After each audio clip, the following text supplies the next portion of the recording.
Hello everyone and welcome to video 11, negotiations. How many times a day do you negotiate? If you're a buyer, then it's a huge part of your role. You must negotiate the best price, best delivery date, the best quality from your suppliers. If you're in sales, you're the supplier, so your customer negotiates with you. And again, it's a large part of your role. In HR, you might negotiate salaries with employees. But if you work in the finance department, marketing, or IT, then perhaps you think you don't negotiate. But we all negotiate.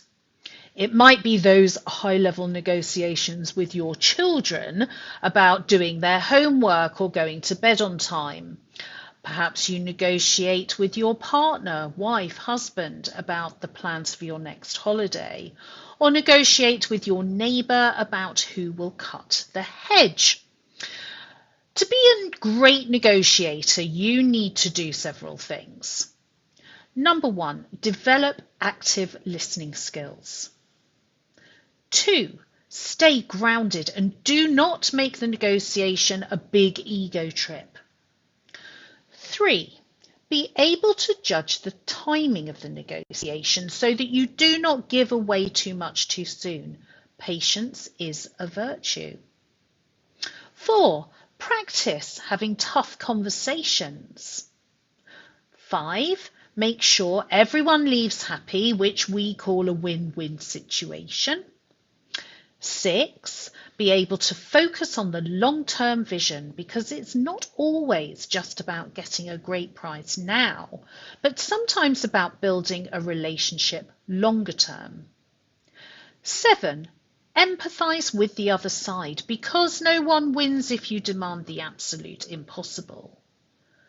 8, develop a flexible mindset. 9, communicate clearly. 10, ask questions to get a full picture of what the other side wants. 11, be optimistic, but also be prepared to walk away if the other party are unable to meet your requirements. 12, always have a plan B in your back pocket. 13, be clear about what matters most to you and what you can leave behind. Okay, let's consider a possible conversation between David and John, the characters we've heard from in previous videos. They need to talk about John's salary for the following year. Good morning, John. Thank you for coming in to discuss your salary for next year. Good morning, David. Thanks for taking the time to meet with me. Of course, let's get right into it. You've had an impressive year and your contributions have been valuable to the team. However, we need to talk about your salary expectations. What are you looking for? Thank you, David. I appreciate the recognition. Based on my performance and the market rates, I was hoping for a 10% increase. I understand where you're coming from, John. Your work has been excellent. However, a 10% increase is quite substantial. Given our budget constraints and company policies, we're looking at a 5% increase. I see. I was really hoping for a bit more, especially considering the extra projects I took on and the successful campaigns I led. Can we possibly find a middle ground? I appreciate your efforts and understand your perspective. We highly value your work. How about we consider a 6% increase and revisit your performance and salary in 6 months? I appreciate the offer, David, but considering the additional responsibilities I've taken on, I feel a 7.5% increase would be fairer. Can we make that work? Look, I see your point, John. You've certainly gone above and beyond. Let me see what I can do. How about we agree on a 7% increase now with a commitment to review your salary again in 6 months based on your continued performance? That sounds reasonable. I can agree to that. Thank you for being flexible, David. Thank you, John. I'm glad we could reach an agreement. We do appreciate your hard work and dedication. Let's continue this momentum into next year. Absolutely, I'm looking forward to it. Thank you, David. So, it was a basic example of a win-win situation. They listened to each other, empathized, asked questions, stayed in a flexible mindset, and gave clear, calm contributions to the negotiation. Of course, it could have been very different.